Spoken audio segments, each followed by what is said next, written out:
Welcome to 5 Good Minutes. You're listening to today's inspirational message on the book of Ecclesiastes with Dan Irvin.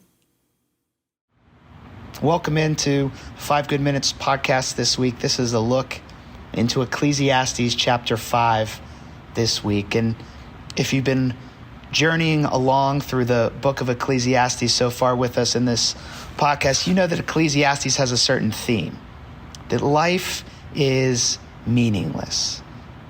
And what is meant by this is not necessarily that life has no value or purpose necessarily, but that life is unpredictable, that we can't control our lives. The things that we do, whether good or bad, might not necessarily produce the outcomes that we think they would produce.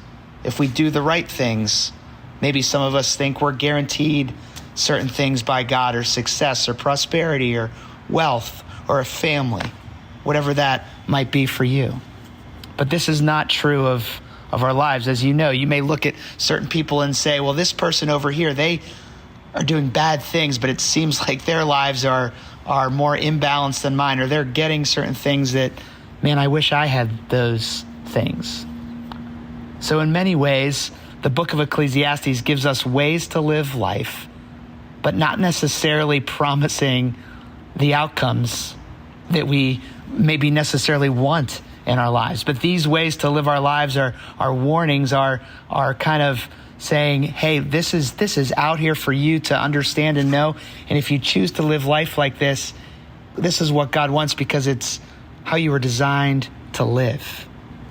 So as we see these warnings and what they mean for our life, I just want to take a look at a few of them this week. And the first one that I want to take a look at is found in the second verse of chapter 5, Ecclesiastes. It says this: do not be quick with your mouth.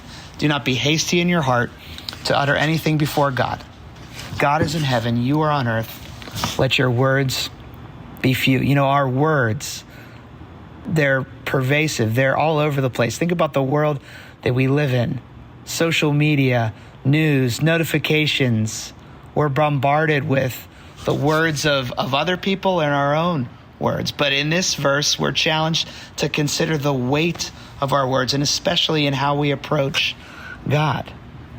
It's a reminder that God is the Holy One, the Sovereign One, the Eternal One who is in charge, that we are on earth, God is in heaven. His view is different than us. We're limited, we're dependent.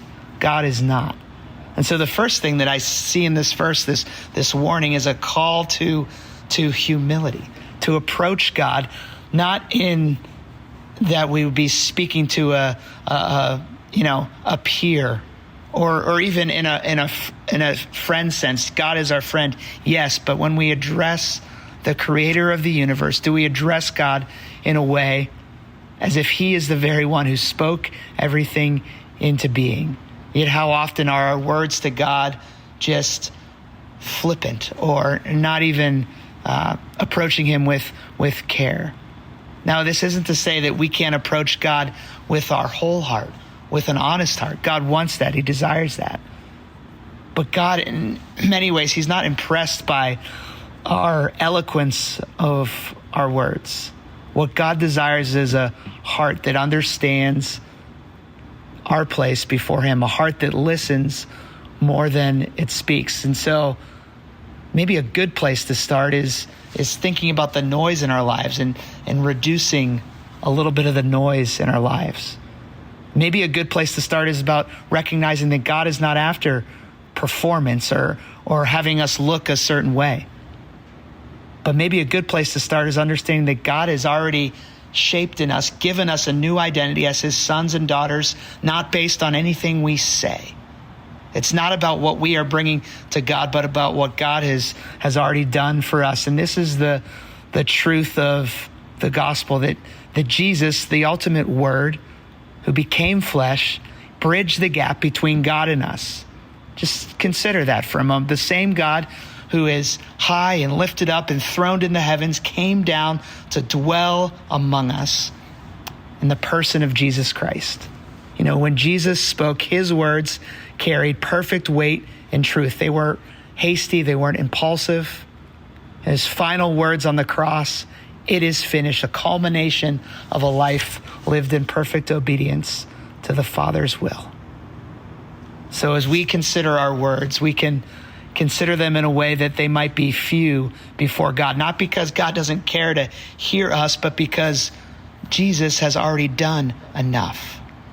In God, in Jesus, we can find rest, we can find assurance, and we can find the confidence to approach God, a holy God, with awe and with gratitude. Thanks for joining us here today.